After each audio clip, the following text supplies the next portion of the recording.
Hello everyone, welcome back to my channel with another video. कैसे हैं आप लोग?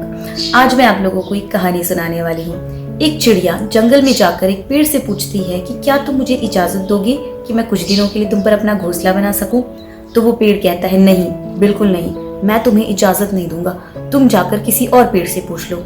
तो ये सुनकर उस चिड़िया को बहुत दुख होता है, उसे बहुत बुरा लगता है और वो उदास होकर वहाँ से चली जाती है और दूसरे पेड़ से जाकर पूछती है कि क्या तुम मुझे इजाज़त दोगे कि मैं तुम पर अपना घोंसला बना सकूं कुछ दिनों के लिए? तो वो पेड़ कहता है, क्यों नहीं, बिल्कुल बना सकती हो।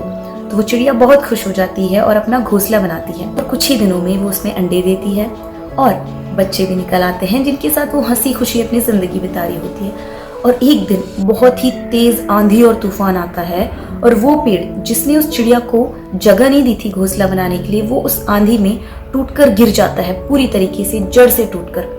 तब वो चिड़िया उस पेड़ के पास जाती है और कहती है, देखा, जब मैं तुम्हारे पास मदद मांगने के लिए आई घोंसला बनाने के लिए, तुमने मुझे जगह नहीं दी।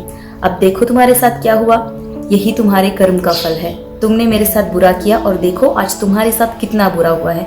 ये कहकर वो उस पेड़ का मजाक उड़ाती है।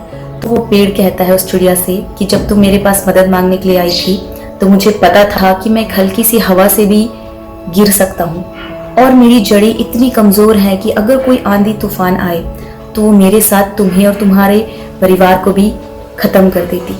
इसलिए मैंने तुम्हें मना किया ताकि कम से कम तुम ही हंसी खुशी जी सको, जिंदा रह सको।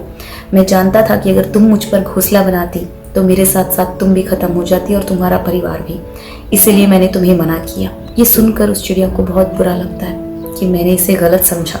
ये हमारी जिंदगी की ऐसी सच्चाई है ना, जिसे हम में से बहुत लोग नहीं समझते हैं। बेसिकली जब हमारे आसपास के लोग जो हमारे वेल विशर्स हैं वो हमें कोई ऐसी बात बोल देते हैं जो सुनकर हमें बुरा लगता है, जो बातें कड़वी होती हैं, तो हम उन्हें तुरंत जज कर लेते हैं। हमें ऐसा लगता है कि ये इंसान मेरी मदद ही नहीं करना चाहता या फिर इंसान इतना रूड है कि इसे मेरी तकलीफ समझ में नहीं आ रही।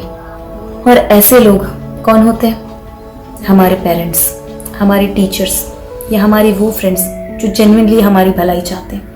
बट उनकी बातें कभी कभी कड़वी इतनी होती है कि हमें सुनकर बुरा लगता है और हमें लगता है कि वो हमें अपना ही नहीं समझते या फिर वो हमारे साथ इतना रूड हो रहे हैं, हमें हेल्प नहीं कर रहे हैं। बट ऐसा नहीं होता। कभी कभी जब उन्हें लगता है कि उनकी हेल्प से या उनके साथ से हम आगे नहीं बढ़ पाएंगे या हमारे साथ कुछ बुरा हो सकता है, तो वो ऐसी बातें बोलते हैं जो हमारे लिए कड़वी ज़रूर होती है बट हमारे भलाई के लिए होती है, हमारी सेफ्टी के लिए होती है, हमारी ज़िंदगी के आगे बढ़ने के लिए होती है। तो जब भी आपको कोई ऐसी बात बोले, जब भी आपकी ज़रूरत में आपकी मदद ना करें या आपको कोई ऐसी बात बोले जो आपको कड़वी लगे या बहुत तकलीफ दे वो ना, तो थोड़ा सा रुक जाना, थोड़ा वक्त देना, देखना आगे के हालात कैसे हैं। तब आपको खुद ब खुद समझ में आ जाएगा कि वो लोग आपकी मदद नहीं करना चाह रहे थे या वो ही लोग आपकी मदद कर रहे थे। तो जल्दबाजी मत करना किसी को जज करने में, स्पेशली वो लोग जो हमारा भला चाहते हैं but they don't know how to convey. तो वो कभी कभी ऐसी रूडली बोल देते हैं, कभी कभी ऐसी कड़वी बातें बोल देते हैं ना, बट वो हमारी भलाई के लिए होती है। हर कंडीशन में ये अप्लाई नहीं होता बट कुछ कंडीशंस में होता है। तो जज नहीं करना कभी भी जल्दबाजी में, ठीक है? थोड़ा सा टाइम लो, अपनी ज़िंदगी में आगे बढ़ो और देखो कि जिस चीज़ के लिए उन्होंने मना किया था वो चीज़ अभी आपके साथ बेहतर है या फिर उनके साथ होती तो बेहतर होती या ख़राब होती। तो ज़िंदगी में थोड़ा सा पेशेंस ज़रूरी है और वक्त देना ज़रूरी है। जल्दबाजी में रिस्पॉन्ड मत करना, ओके?